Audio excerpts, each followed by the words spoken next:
Salut à tous et bienvenue sur la plateforme YouTube de Homemade School. Dans cette vidéo, nous allons vous présenter de manière globale l'interface Excel, comment configurer son interface pour pouvoir coder du VBA. Nous verrons les variables, les boucles et les conditions.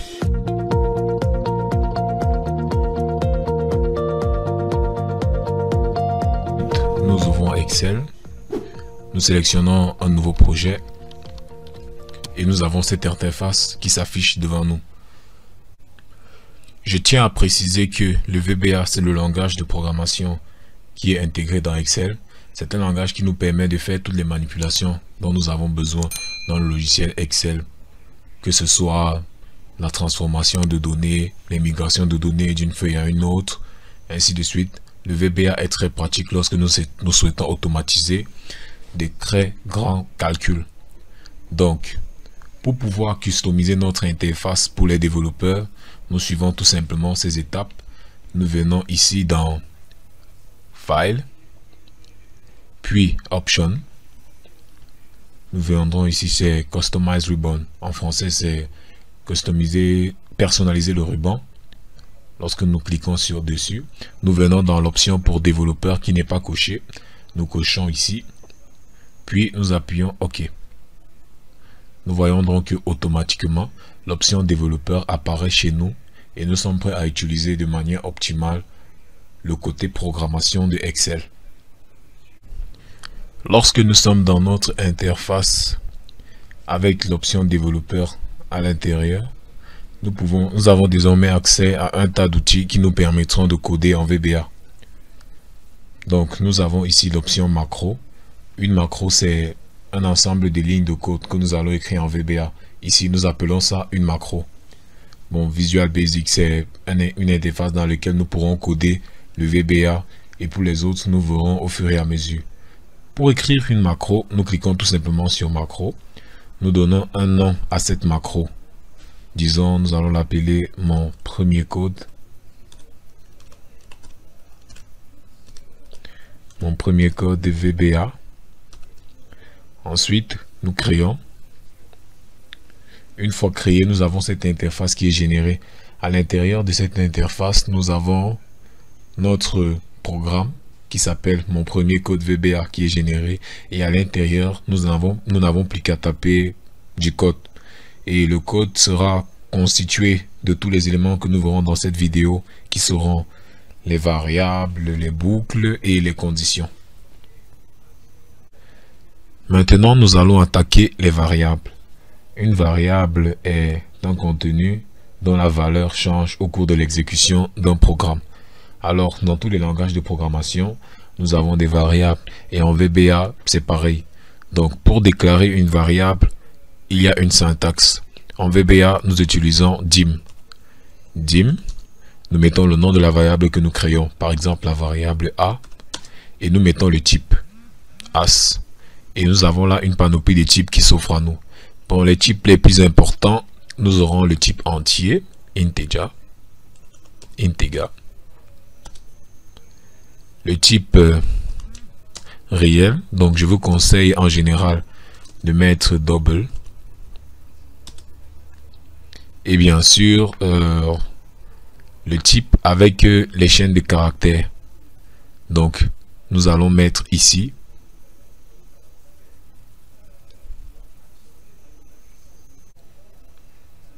dim c as string. Donc nous venons là de voir de manière un peu éparpillée les trois types qui sont les plus utilisés en général pour traiter les nombres, les chaînes de caractères et les réels. Nous avons là integer, double et string.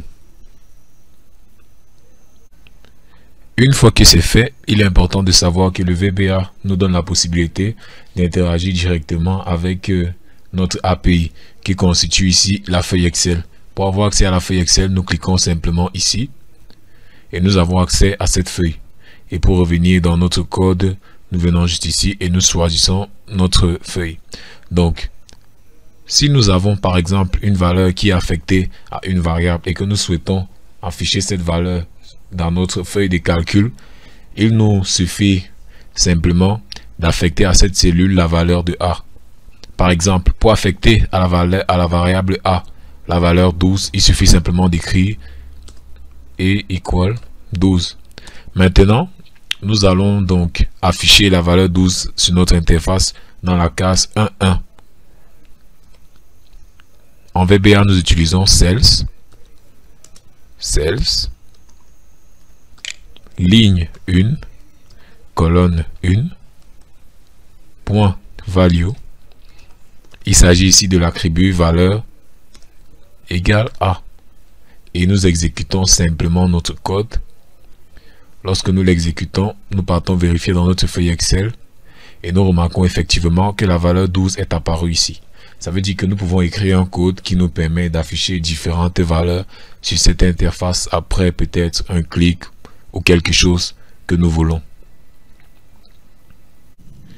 Pour les chaînes de caractères, pour les réels, c'est pareil. Pour les chaînes de caractères, il y a une petite spécificité. Ça veut dire que si nous souhaitons, par exemple, affecter à une cellule la valeur, par exemple, C, disons, j'affecte à C la valeur bonjour. Je tiens à préciser que les codes sont obligatoires pour les caractères, les chaînes de caractères. Ensuite, j'affiche cellule ligne 1 colonne 2 point value qui va prendre la valeur de C. Il me suffit donc simplement d'exécuter. Et lorsque j'exécute, j'ai pas exécuté. Lorsque j'exécute, il me suffit de venir regarder ici et je remarque que la valeur bonjour est effectivement apparue à l'intérieur de la cellule. Donc nous venons un peu de voir de manière à ramasser les variables et nous espérons que vous avez compris. Maintenant, nous allons passer aux conditions. Maintenant, nous pouvons décider d'afficher certaines valeurs à la suite de certaines conditions. Dans certains langages de programmation, il s'agit de la condition si, sinon. En VBA, c'est pareil, sauf qu'il y a une certaine syntaxe. Par exemple, je souhaite afficher dans la case, dans la cellule 1, une valeur, par exemple, qui va prendre une valeur qui soit paire, par exemple. Disons que j'ai A qui est égal à 12. If je mets la condition, si A est supérieur à 2, par exemple, je dis juste du n'importe quoi, then, et je n'oublie pas de mettre le end if. À l'intérieur de ceci maintenant, je peux mettre les conditions que je souhaite. Ça veut dire que si par exemple, la valeur qui est dans la cellule, la valeur A est supérieure à 2, je peux par exemple décider d'affecter à la cellule 1,1 point value la valeur 2. Alors, il me suffit maintenant d'exécuter le code. Pour que vous puissiez voir, nous changeons juste ligne 2, colonne 1. J'exécute le code. Nous voyons donc ici que cette case a pris la valeur 2. Parce que ici, il était question de savoir si la valeur de A est supérieure à 2, la cellule devrait prendre la valeur 2. Sinon, on met quelque chose, par exemple. Je viens ici. Else. J'affecte à la même cellule une autre valeur dans le cas où la condition n'est pas vérifiée. Par exemple, je lui affecte la valeur croix. Je viens changer par exemple la valeur de A, j'affecte la valeur 0. Et lorsque j'exécute, je constate que la valeur a changé, la valeur est devenue 3. Donc, c'est un peu de cette manière qu'on peut utiliser les conditions dans le VBA. Maintenant, nous allons voir les boucles. Les boucles sont des instructions qui nous permettent, bon, ce sont des types d'instructions qui nous permettent d'opérer un certain nombre de fois les instructions. Par exemple, si je souhaite afficher les nombres de 1 à 11 sur cette ligne, je ne vais pas écrire à chaque fois celles de 1, 1, prend 1, celles de 2, 1, prend 1, celles de 3, 1. Je peux donc utiliser une boucle qui va me permettre de faciliter cette opération. Par exemple, la syntaxe ici est très simple. Pour utiliser une boucle, il me suffit de venir par ici. Donc, je vais effacer. Bon, disons que je vais effacer, je vais laisser. Donc, une boucle est simple. Il suffit de dire, il suffit d'avoir un itérateur de départ. Donc ici, les itérateurs, je vous conseille de commencer toujours à 1 parce que les cellules commencent toujours à 1. Donc, i égale à 1. For i égale à 1 to 10, par exemple.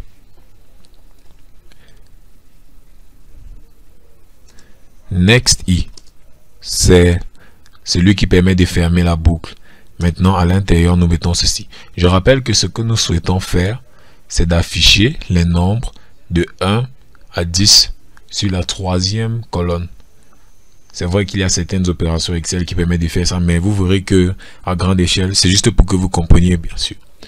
Donc, nous venons ici. For i égale à 1 to 10. Nous affectons à la cellule. La ligne, c'est la ligne qui varie. Donc, la ligne va prendre la valeur i et la colonne va rester à 3 qui va prendre la valeur de i. Parce qu'en fait, je veux que la ligne 1 prenne la valeur 1, ligne 2, 2, ligne 3, 3, ainsi de suite. Puis, j'exécute le code. Nous allons juste nous focaliser sur ceci. J'exécute le code. Et lorsque j'exécute, donc nous avons oublié ici, nous devons mettre celles de 1, i, 3.value. C'est très important pour que le code marche. Nous exécutons maintenant. Et nous venons remarquer que, effectivement, nous avons là de 1 jusqu'à 10. Donc, nous venons de voir comment est-ce que utiliser la boucle for. Donc, pour l'autre boucle, c'est pareil, sauf que c'est la boucle while, la boucle tant que. Je tiens à préciser que cette boucle est très dangereuse parce que si vous oubliez beaucoup d'instructions, ça risque de faire planter votre programme. Donc, soyez très attentifs. Pour la boucle tant que, en supposant que nous travaillons sur le même programme, nous allons écrire la même boucle sur la colonne 4. Par exemple, il faut une valeur de départ. Nous allons par exemple dire i égale à 1. N'oubliez pas. While, tant que i est plus petit que 11, par exemple, ou plus petit ou égal à 10, c'est mieux. When, c'est lui la fermeture pour cette instruction. À l'intérieur, nous disons donc cells, comme je le disais, c'est la ligne qui varie, ligne i, colonne 4, point value est égal à i. Maintenant, nous allons appeler la condition de sortie. Nous avons dit que la condition était i inférieur à 10. Si nous lançons ce programme maintenant, cette condition sera toujours vérifiée car i vaudra toujours 1 et la valeur de i n'augmentera pas. Donc ici en bas, vous mettez i égale i plus 1. Ça permet d'actualiser la valeur de i et de continuer la boucle en même temps. Lorsque nous exécutons, nous venons voir donc de l'autre côté aussi c'est pareil. Nous venons donc de voir comment utiliser la boucle tant que. Nous arrivons donc au terme de cette vidéo sur la première partie des bases du VBA. Nous espérons que vous aurez compris. Dans la prochaine vidéo, nous allons voir un peu les GUI qui sont les interfaces utilisateurs qui vous permettront de produire des applications Excel très puissantes. N'oubliez pas de vous liker et de vous abonner à la page Facebook de Homemade School. Merci.